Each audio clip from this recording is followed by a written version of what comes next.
So thank you very much for joining us tonight. We're here to talk with journalist Micheline Maynard about her book, Satisfaction Guaranteed, how Zingerman's grew from a small Jewish deli to a global food enterprise. Just want to do a few quick announcements before we get started in conversing. For the program tonight, we'll just be doing a conversation and then back and forth. You're welcome. If you have any, like what's your favorite deli item from Zingerman's, you maybe pop it in on the chat as we go along. And then at the end, we'll have a Q&A session, but so we'll be glad to take your questions at this time. And then the other thing I wanted to mention was that on Thursday, this coming Thursday, we'll have another book talk with author Isaac Butler about method. I made method acting. I realize the book may come across backwards to people, but it's about method acting, how the 20th century learned how to act. And then on March 31st, Thursday, March 31st, we'll be talking to Garrett Graff about his new book about Watergate, the new New York Times bestseller. So maybe the first thing I'll ask you, Mickey, is how did you come up with the idea of writing this book? So I was reading an email account that I don't look at very often. It was Thanksgiving weekend of 2019, and I had an email from a literary agent, and she explained that she was moving from fiction into nonfiction books. She had gone to the University of Michigan. She was a fan of Zingerman's, and she thought that Zingerman's would be a good topic for a business book. I wasn't quite sure whether to believe her. You know, you get emails all the time, and I'm naturally a little bit suspicious. You know, it sounds too good to be true, but we followed up with a conversation. She's a very respected literary agent named Irene Goodman, who is actually from Oakland County. And she had been a Zingerman's mail order customer for years and years. So we started having a conversation, and it sounded like a subject that might actually make a good topic for a book. I did some research and found out that Zingerman's 40th anniversary would be this year. And it takes about 2 years to pull a book off, and there seemed to be enough time to do it. So I told her I was interested. Okay. Once you decided to get started, did you get in touch with the Zingerman's Corporation, most likely Paul Saginaw and Ari Weinzweig? Ari Weinzweig, yeah. So Paul had actually gone out to Las Vegas. I didn't know this at the time, but he has since opened a deli called Saginaw's in a big billion-dollar hotel complex in Vegas. And so Ari was here in Ann Arbor, and I was able to get in touch with Ari, and I said, would you guys cooperate if I wrote a book about Zingerman's? And I think his first reaction was, why would there need to be a Zingerman's book? I've written, 17 books about Zingerman's. And I made the point that this was, there are a lot of books for people that attend classes at Zingerman's and are super fans of Zingerman's, but maybe there wasn't one yet for the general audience. And so we had a couple conversations, and my agent sent the book proposal around, and Scribner's was interested in having a meeting with Ari. And so we set up a meeting for March 15th, 2020. That happened to be the day that Governor Whitmer announced the stay-at-home order, the first one. And Ari came to the meeting and he said, this is the worst day of my life. I've just had to lay off 300 people. And it was the first time, even through the recession in 2008, even through the 92 recession, that Zingerman's had ever laid off anything like that. but he said they would be happy to cooperate. I think at the moment he was more worried about how they'd keep the place running than he was about my book, but he promised that I would have cooperation, and Scribner said, okay, let's do it. Yeah, so what throughout the book that you mentioned, that you have yourself attended classes, different kinds of cook classes there. What were the kinds of classes that you attended?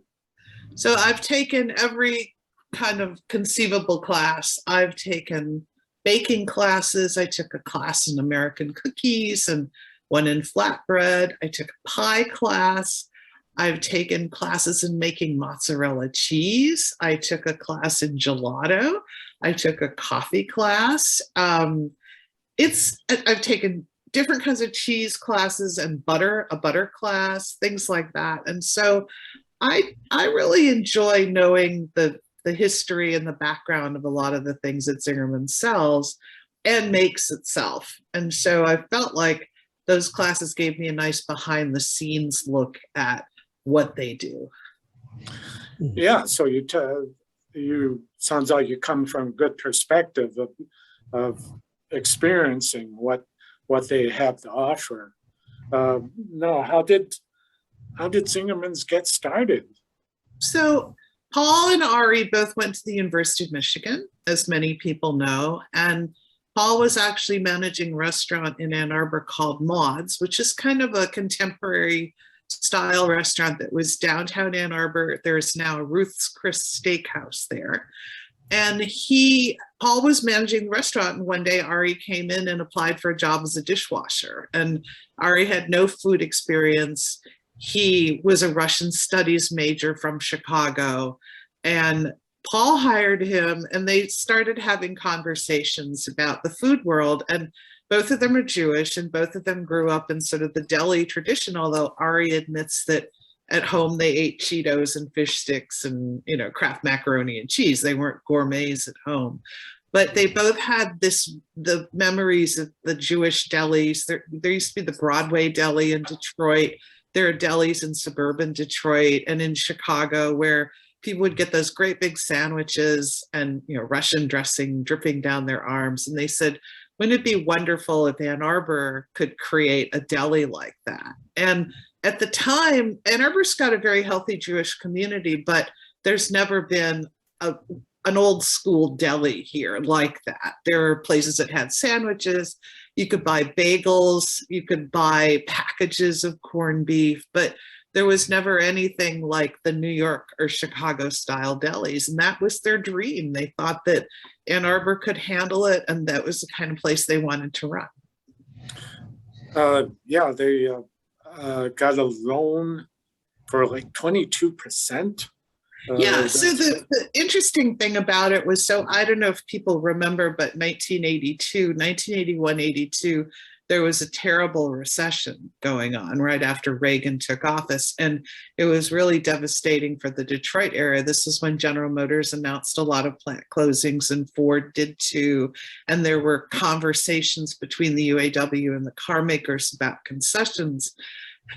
And they went around to the banks, and first of all, most of the banks wouldn't even talk to them because they're, two recent college graduates and had no money, essentially. They looked and looked and looked, and they finally found a banker in Ann Arbor who would give them a loan for 2% over prime, and the prime rate back then was 20%. So yeah, so Ari had some money from his grandmother, and Paul had done a second mortgage on his house because he had planned to maybe invest in the Main Street Ventures group. And they both came up with enough money to get this loan and, convince the bank to loan to them. And they opened on March 15th, 1982. Okay.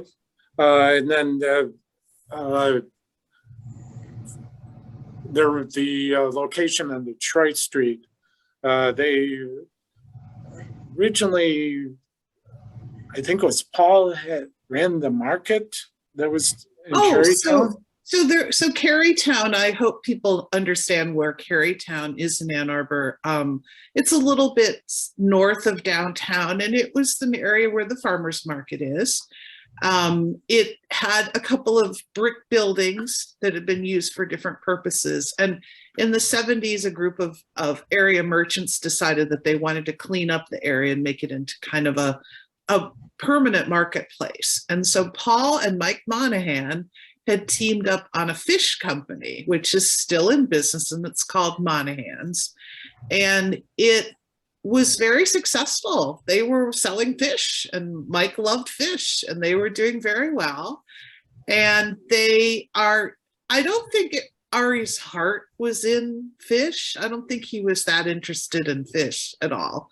But he did want to do this deli, and Paul wanted to do the deli. And Mike said, okay, I can come in as a partner in the deli. And Mike had actually thought about using the Zingerman's location as a location for his fish store and decided not to do it. And so Mike Monahan, who's still in business and recently celebrated, I think, his 43rd anniversary in Ann Arbor, he came in with them and was a partner for about 9 years in the original Zingerman's. So they got their place, and they got started. The original location in Detroit Street. Now, I've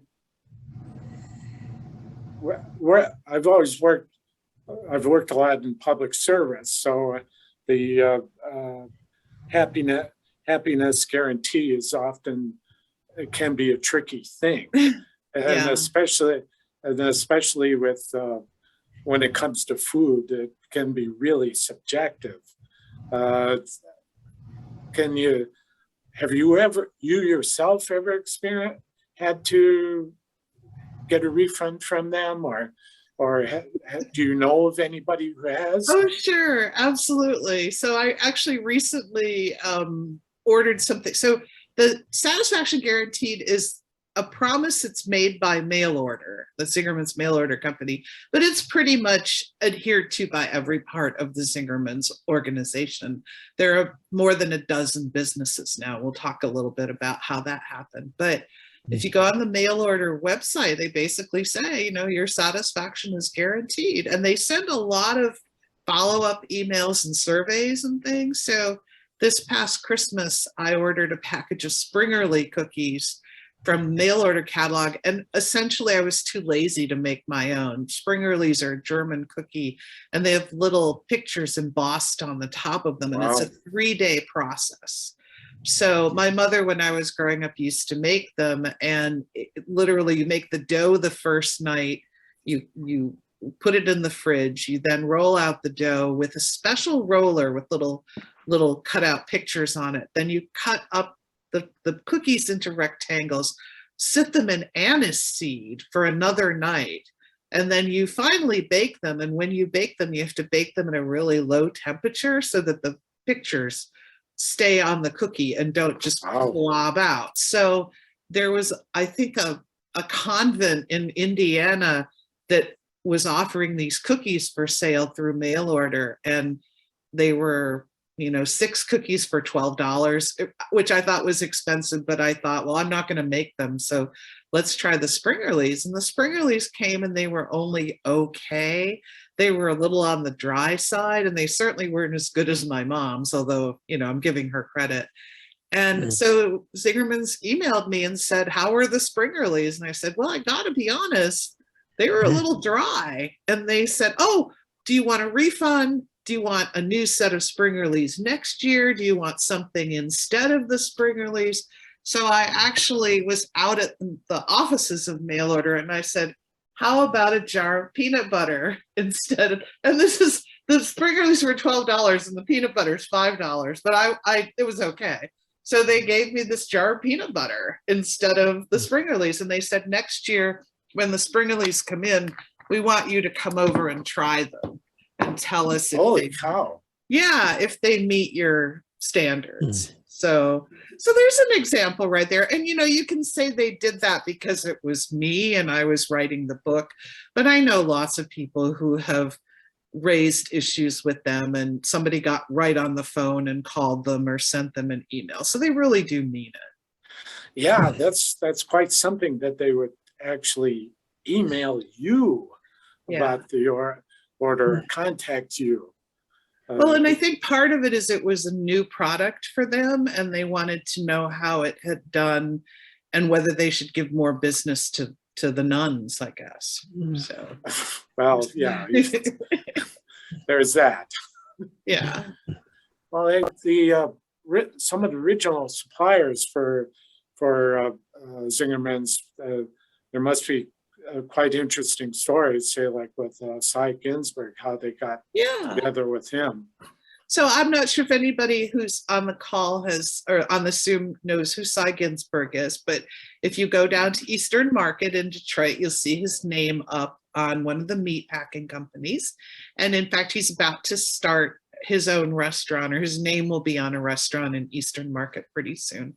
But he had been a meat processor and owned delis in Detroit and in Oakland County for years. And in 1982, he had a sideline business consulting delis around the country, because there were, this 82 was a time when younger people were getting into the food business, and they were inspired to do all these kinds of interesting things. And so a mutual friend of Paul's put him in touch with Cy. And Cy came over to Ann Arbor, and the first thing he did was look at the deli, which is, people may know, is sort of a modest brick building on Detroit Street, and there isn't a lot of parking. And Cy was used to strip malls in West Bloomfield and even, Eastern Market downtown, where there's lots of parking. And he said, this seems kind of like an obscure location. Are you sure you want to be here? And the guys said, yeah, we want to be here. And I guess their enthusiasm convinced him to go ahead and work with them. So the first thing Cy did was teach them how to make corned beef, which starts with brisket. And Cy said that usually you cook the corn, there's a process for making corned beef, and usually cook it 2.5 to 3 hours, but he told the Zingerman's guys to cook it for 3 hours to 4 hours, and you don't get as much corned beef that way, because it does shrink, but you get a sort of more tender, flavorful product that way. And then the other thing that Cy taught with them was rye bread, and how they should be getting their rye bread, because they wanted a rye bread that was soft on the inside, but with a crackly sort of a crust. And so it's essentially twice baked rye bread, at least it was at the beginning. And then he sort of gave them advice so that when they started their own bakehouse, that they would know the process for making rye bread. And Ari does a lot of research. He goes to many conferences and stuff, and he can pick up sources from all over the world, like with the Epée de Cru. In Montreal. Yeah, so this is, let's see if people can see that. I talk about it in the book. In Montreal, I'd been to their store even before they started working with Zingerman's. And as Ari explained it to me, he went to, I think the American Cheese Society had a meeting in Montreal, which might sound a little weird, except that Quebec is very proud of its dairy and cheese producers. And so they wanted to show off their dairy and cheese to Americans who came to Montreal. It was a little easier to get into Canada back then than it is now. But I guess there was a day that there wasn't anything he wanted to listen to. And so he went off to the Jean Talon market. And the Epée de Cru store in Jean Talon is this narrow, long store. So it's about one storefront wide, but it goes way back. And there's just shelf after shelf after shelf of different kinds of spices from all over the world. And the owners weren't there that day, but their daughter was. And so she engaged Ari in conversation, and he came away with a bag full of spices. And then a few months later came what's called the Fancy Food Show in New York, the specialty food show. And the couple that owns Espista Crew was there, and they met Ari and all the team from Zingerman's. And so they started out with, I think, a dozen different spices, and now they have over 100 that they carry from Montreal at the deli. Wow. Yeah, they just, it's remarkable that they've made connections with someone like that, and Cy Ginsberg and Nuesky meats. Oh, the Newski's in Wisconsin is another great story. And I think people are kind of getting used to seeing Newski in different menus, and they have it at Bush's Market, and they have it at different markets around the Detroit area. I don't know if Kroger has it, but I know Plum Market does. And the Newskis were just getting going. I mean, they'd been in business in Wisconsin since 1934, but they hadn't really done a lot of business outside of Illinois and Wisconsin. And Ari met Tanya Newski, who's now the CEO of the company. She's the granddaughter of the founder. And he tried their products and started to carry them at the deli. And you can get a couple slices, or you can get a pound or whatever. And she was the person, they're given credit for creating applewood smoked bacon, which is bacon smoked over wood from apple trees. And since then, they've done cherry wood smoked bacon. They do hams. They do other kind of sausages. I think I saw on one of their social media accounts that they're starting to do smoked chicken. And so Zingerman's is one of the reasons why Newski's got a national reputation, because it became available in Zingerman's and through mail order. Wow. Yeah, that they can help each other out, or it just works out how by getting the supplies from businesses, it just works together. It's quite remarkable. Now, visioning is important to Zingerman's. I mean, I'm in my own life, visioning is important. You want to work towards a goal. What when Zingerman's, and probably I think it was Ari who wrote the first vision. What were their goals then, or what did they want to do? So in 1992, there was a big conversation that took place between Ari and Paul. And at that point, Zingerman's was 10 years old. And one of the problems they were running into was that people were stealing their ideas. And there was one deli in Ann Arbor in particular that they felt was stealing their ideas, and they actually got involved in a lawsuit with them. And Paul said, you know, we need to come up with a plan for the future. And for Ari, it was like, I like owning a deli. I like traveling. You know, I'm perfectly happy with this one operation. And Paul felt like, no, if we stick with the one operation, it's very easy to copy it, and we can't lose, you know, what makes us great. And so we need to think about growing. And, you know, if it was a Hollywood movie, they would have shaken hands and gone off and grown. And instead, it took 2 years for them to agree on a goal to shoot for Zingerman's as an organization. The thing to know about visioning is it is not a plan. It is not a strategic plan to get from A to B. It is drawing a picture of what you want B to look like.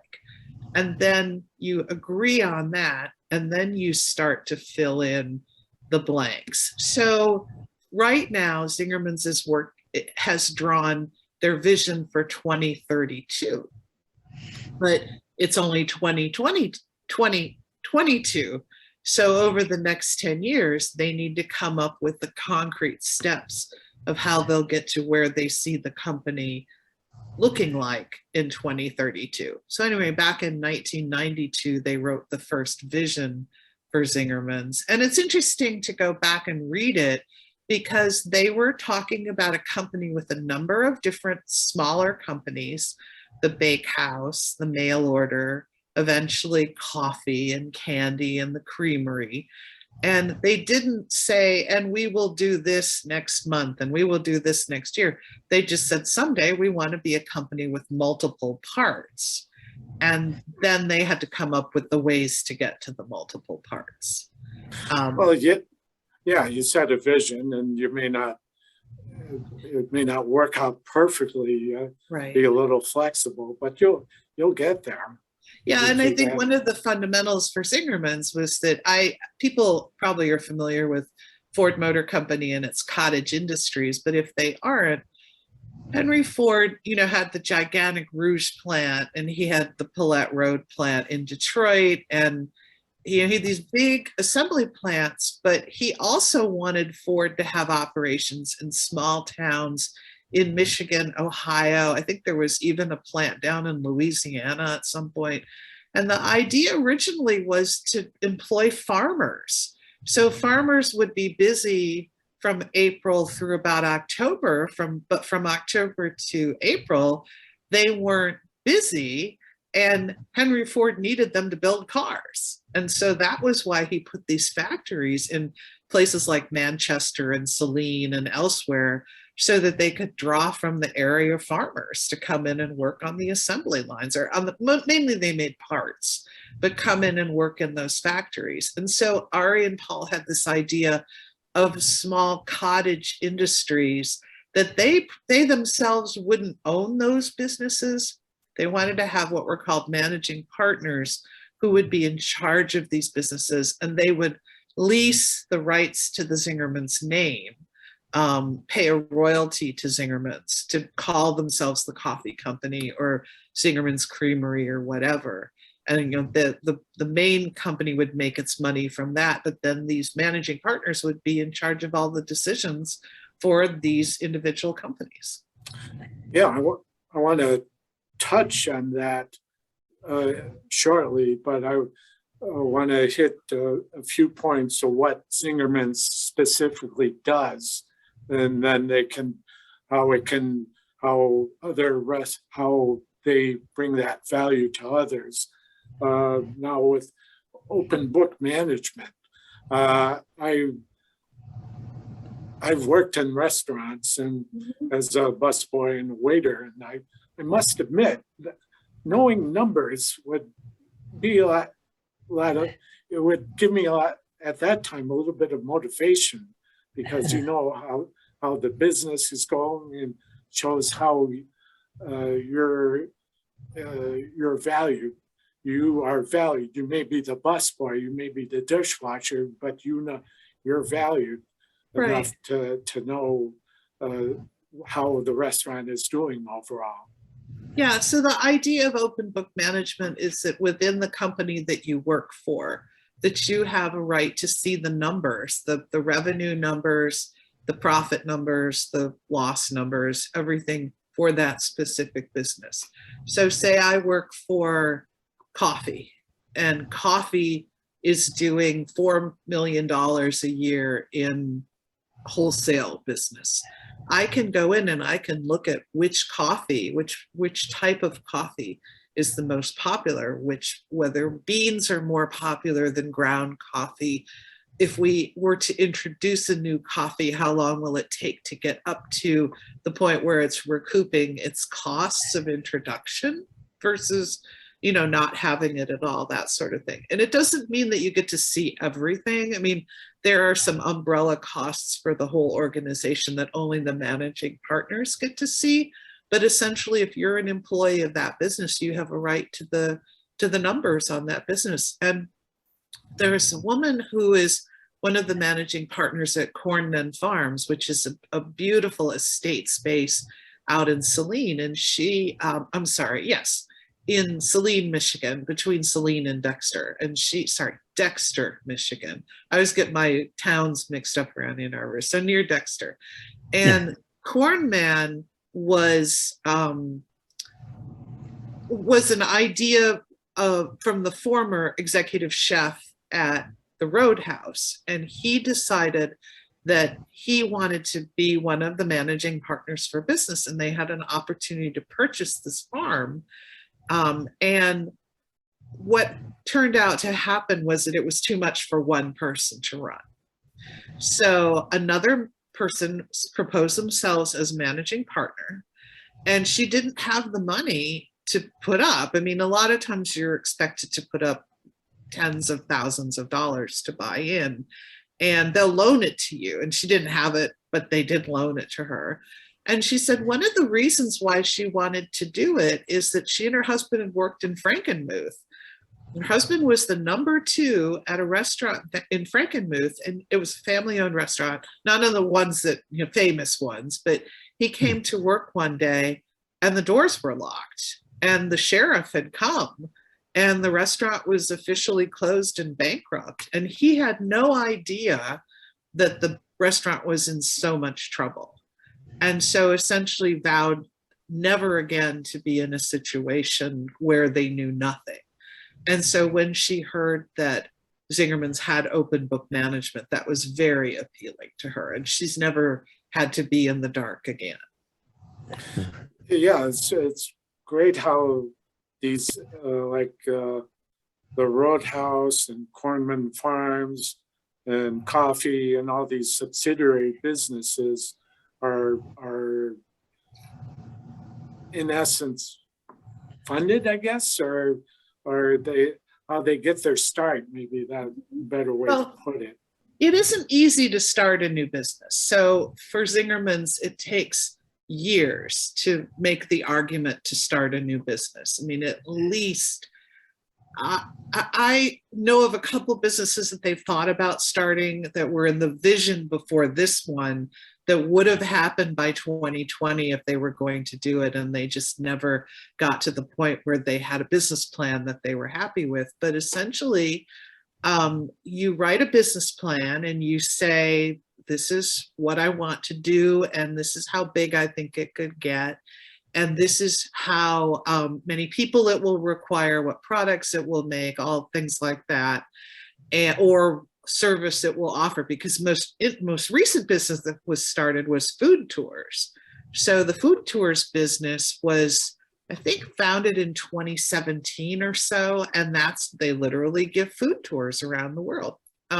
So you have to come up with a business plan. You have to prove that it's worth putting the Zingerman's name on it, and then you have to have the financing. And so it's tough. I mean, the first group of businesses started between 1990 and 2000, and then a second group between 2000 and 2010, and only a couple have gotten started in the last 10 years. And I know they're working on more for this decade, but I wouldn't be surprised if only 1 or 2 actually were ready by 2030. And like you mentioned, if you don't have the money, they'll be glad to loan you some. And it was kind of neat that they offer kind of like a stock. That you would put down $1,000, and then you would essentially be like a stock. If the business grows, you would get money above that. Right. So they have a stock ownership plan for existing employees, and you have to have been there a year in order to buy in. It's $1,000 a share. And then you receive you receive a dividend based on the performance across Zingerman's. So your own business and then across the company. And the people who bought in originally to this stock plan, and I think there's a limit on how much a dividend can be per year, like about $300, because they don't want to just have you give them $1,000 and you get it back right away. I mean, something's got to be at risk. But if you had bought in that original group, you've gotten your money back. And I think this year you will be in the position of actually making money on your stock. But when you leave, you have to sell the stock back to the company. You can't convey it to somebody on the outside. However, they are working on a plan where the public may be able to buy in and it would be at risk. And so there's no guarantee that you would actually make money on a share of this special Zingerman stock. But there have been so many people who want to own a piece of Zingerman's that they're working on a program like that.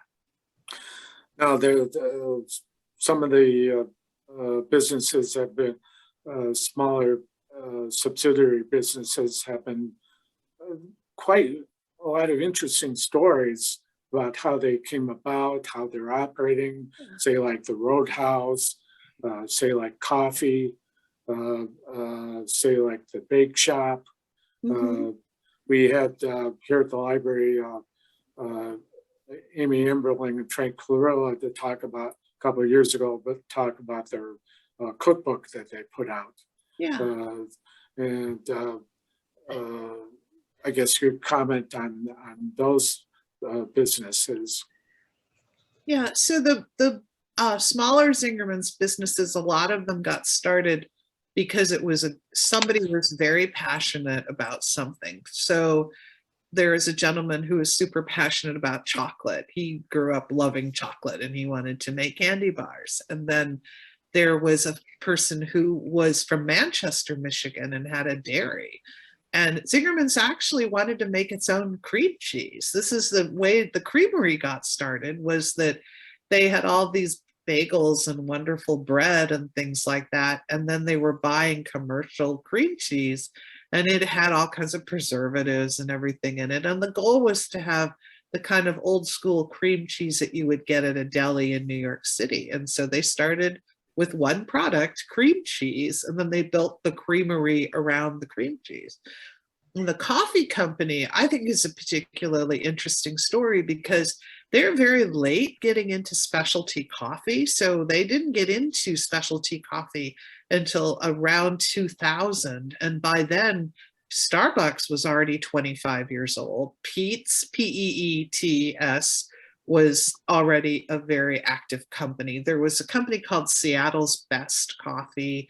There was, I think, Blue Bonnet Coffee in San Francisco got started after Zingerman's, but not much after Zingerman's. And so the idea was that, even just Zingerman's Deli itself would be a big enough customer to warrant having a coffee company.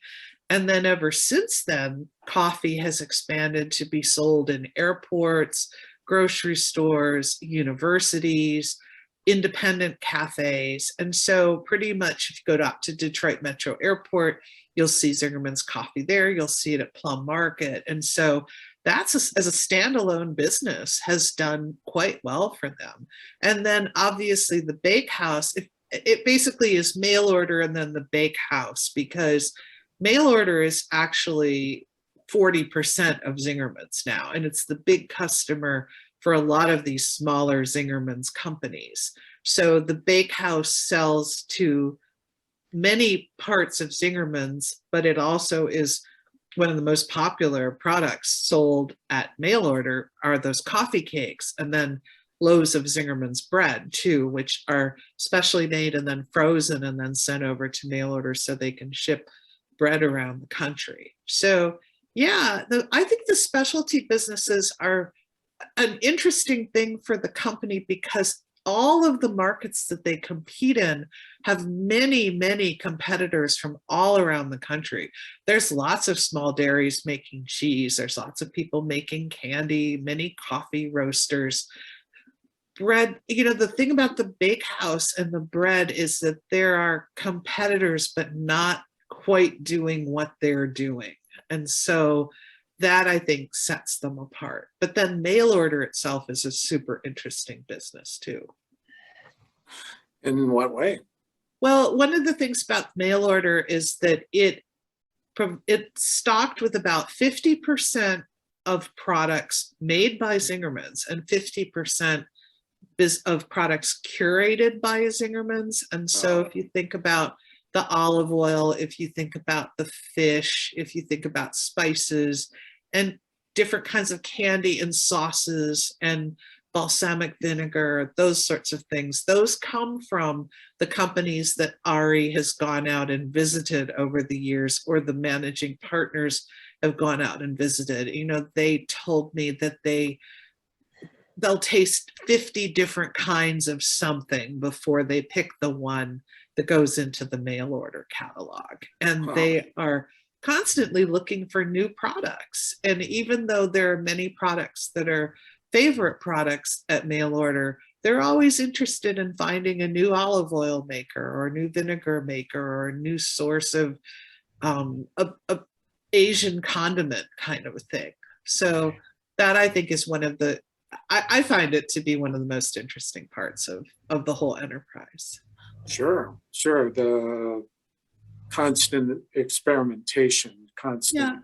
And also food trends change too. And so if you think about it, in the last 5 years or so, we've seen a real emergence of Asian flavors in the gourmet world. Korean flavors are very big right now. Flavors from Singapore, from not as much China, but Japan. I mean, there's an entire grocery store full of things that you can source from Japan.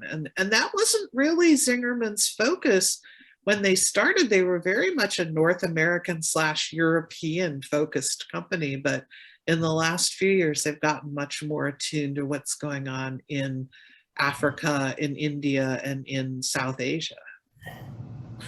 Speaking of smaller businesses, Zingerman. I read many testimonials and read good thoughts in your book about it. What do you think? Why do you think that is? So Zingerman started more than 25 years ago. It was along with the bakehouse, it was one of the first Zingerman's businesses. And the idea was that, first of all, they wanted to train their own people who worked there, but then they realized that their philosophy and their approach could also help people in the restaurant industry and people in other industries. Because if you think about it, the restaurant industry in France especially is based on a militaristic approach. You have your executive chef or owner who's like the general, and then you have your sous chefs who are, like the senior brass, and then you have cooks and bussers and people who prepare the garde-à-manger, which is like the salad greens and stuff like that. And it was very hierarchical, but that also led to a very unhealthy culture in the restaurant world. And I think Paul and Ari thought that the philosophy that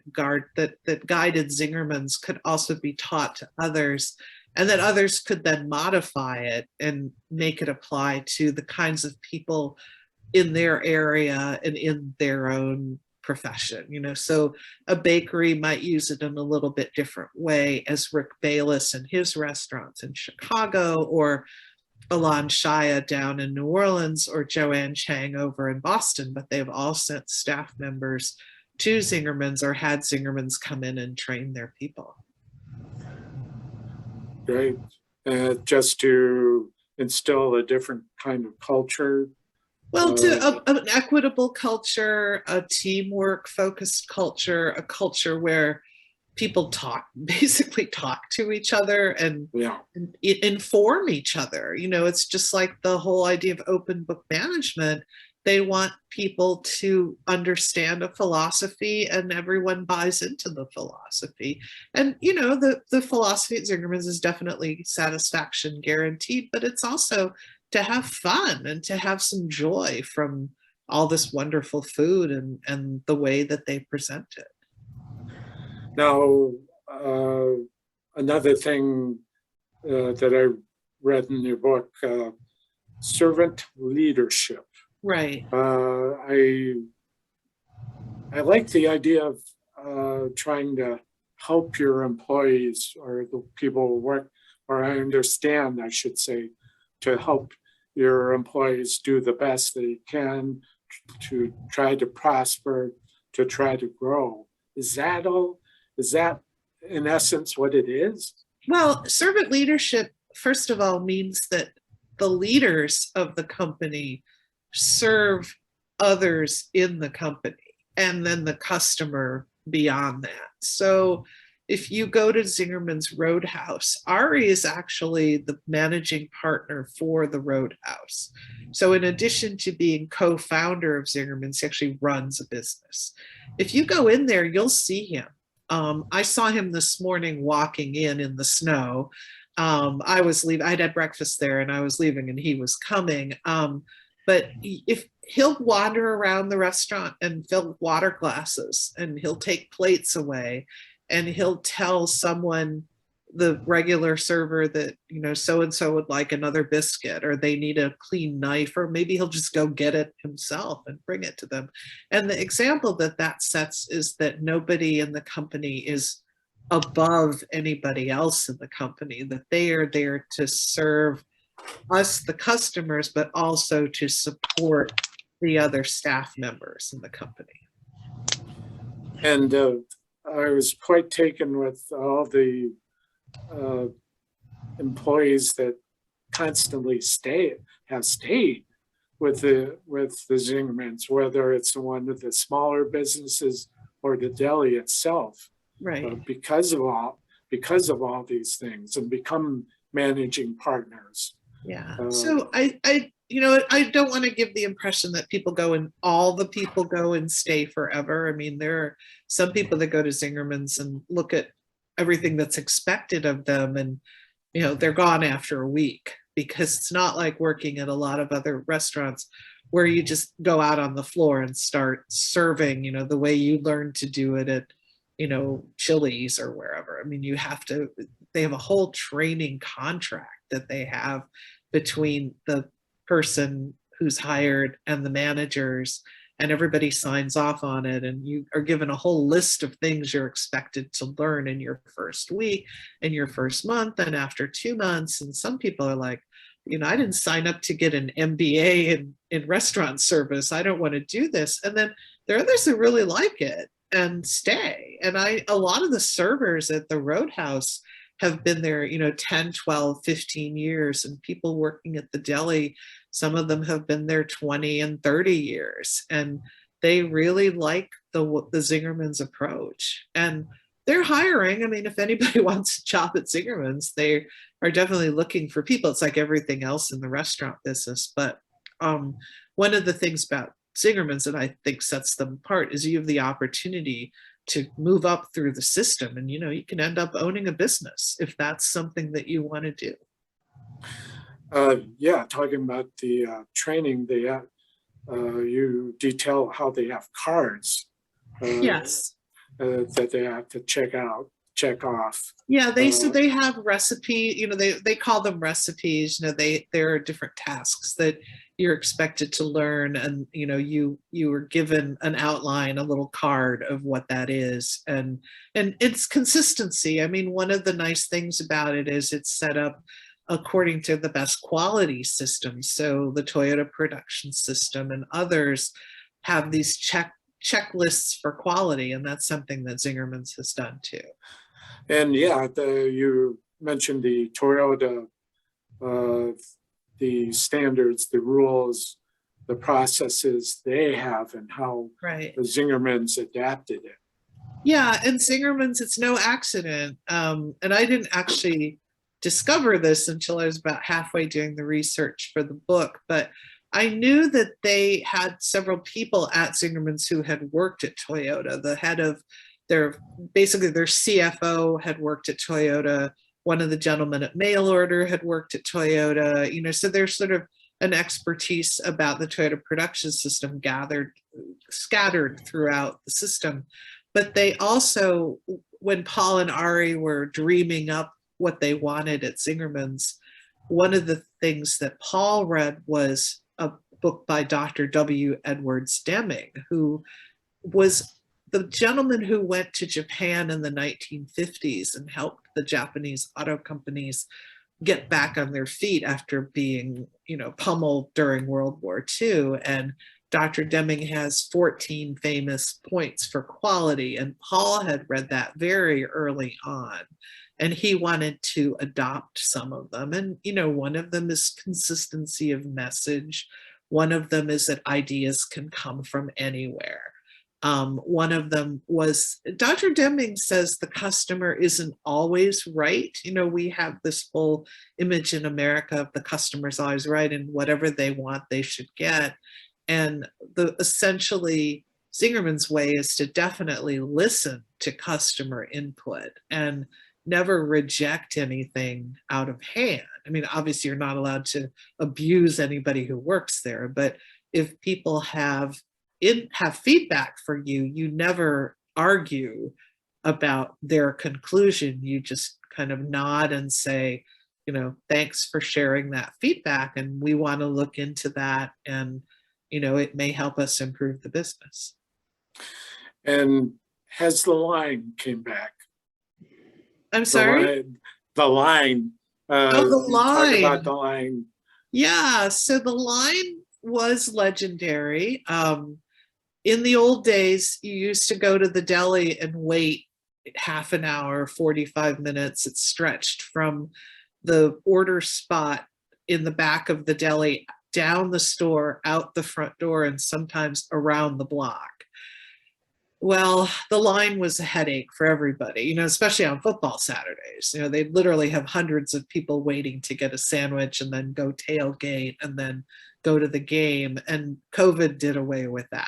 So when COVID hit in 2020, only I think about 8% of their orders were delivered, and I don't think even half were phoned in ahead of time.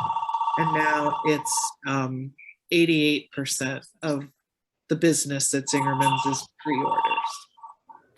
Okay. So that is great. It's a great book. I really enjoyed it.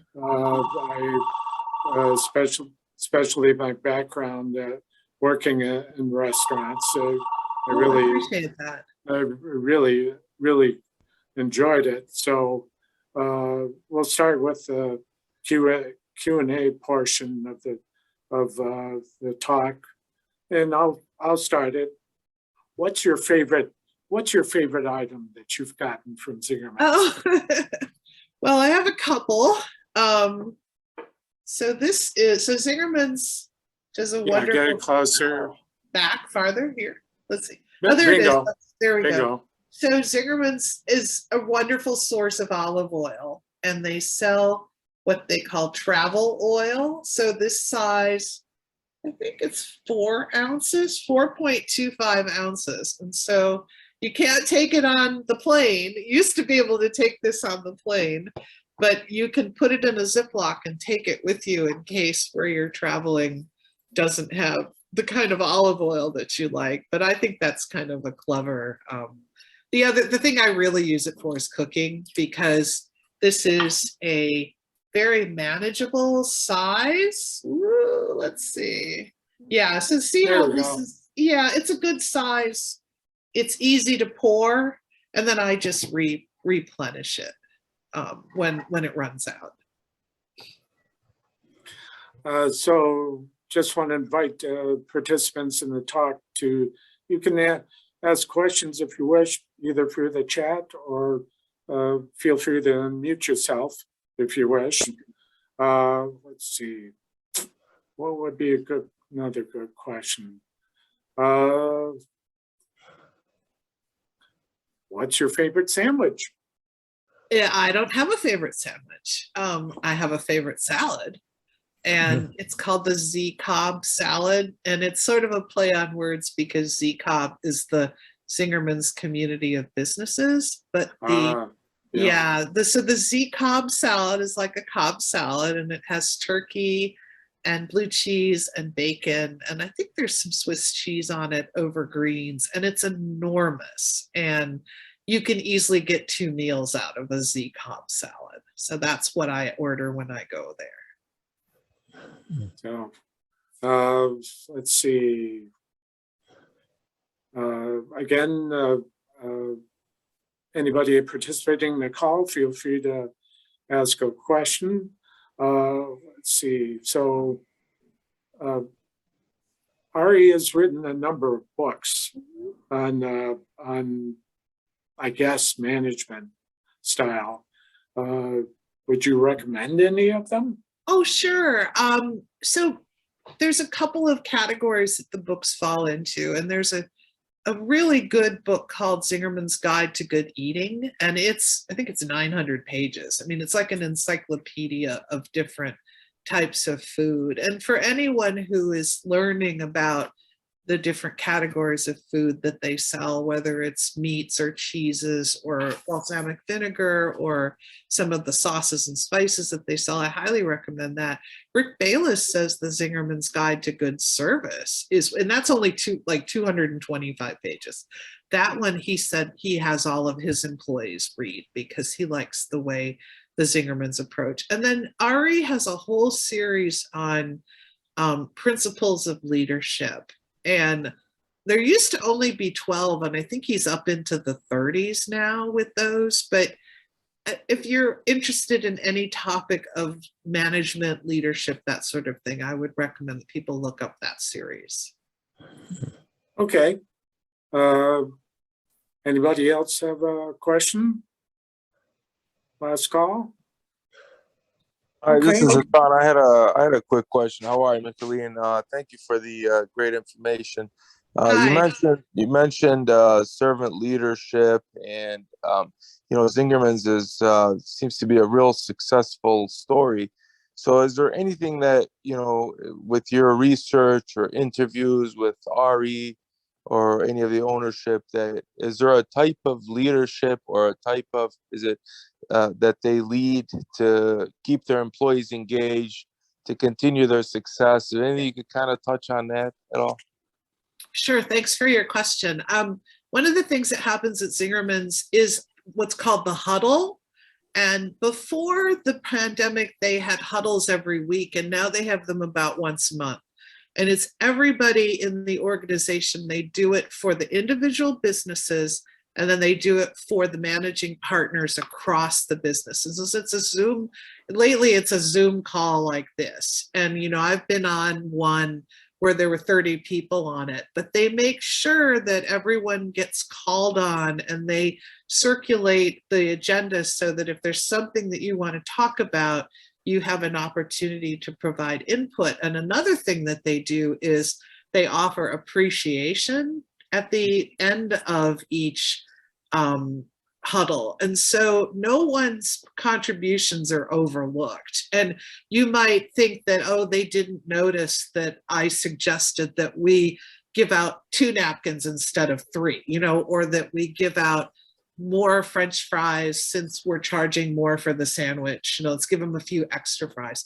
But they pretty much notice everything. And if you've suggested something that improves the service or improves profitability, you will get recognized. May I have your attention, please? The library's closing. Yeah, so that's one of the ways that you see servant leadership in action. Thank you. Mm-hmm.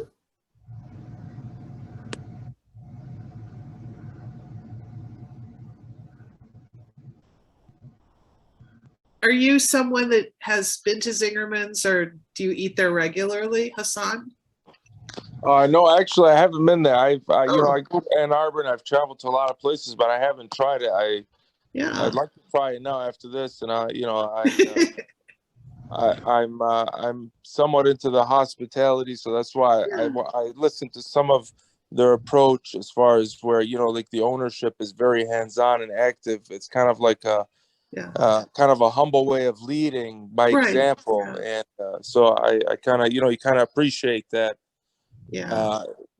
Where it's kind of like the pyramid's bottom up. It's kind of flipped upside down. It's not like a top down. It's a bottom up.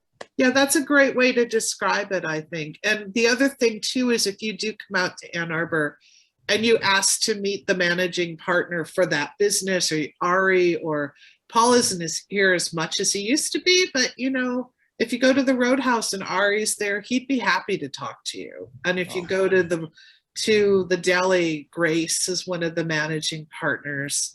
Rick is one of the managing partners. You can just ask one of the staff members, who's here, who can I chat with? And they're more than happy to talk to you. Nice. Yeah. Very nice. Thank you. Sure. Okay, I'm back. Got a question through the chat. Is Zingerman still using Cy Ginsberg's corned beef? Oh, absolutely. So Cy taught them how to make corned beef, and then provides the underpinnings, the basics for that. They also have started to get their turkey from, I think there's a supplier in Minnesota that was sending them turkey, but they want to try to have the best quality meats. I'm more of a vegetarian than a meat eater, but they try to get meat that has been raised in an ethical way with no hormones and things like that. So Very good. Anybody else have a question for Ms. Maynard? I want to thank you very much for joining us tonight. Really enjoyed talking with you. I have great memories of Zingerman's. It's been a while since I've been out there, but when I was lived in Ann Arbor, I frequented the deli. So great. it was great to hear about it works. So just Ms. Maynard's book is available everywhere, especially at wanted to point out Literati Bookstore in Ann Arbor. And if you're interested, Zingerman's is having a 40th anniversary celebration next Tuesday, the 15th, from 6 to 8 p.m. Will you be there? Yes, Nikki?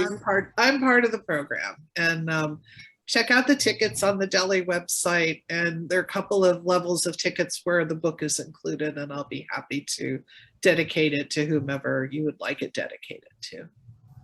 Very good. So thank you very much, and thank you very much, everyone, for joining us tonight. And have a good night. Great. Thanks, everybody. Good night. Bye-bye.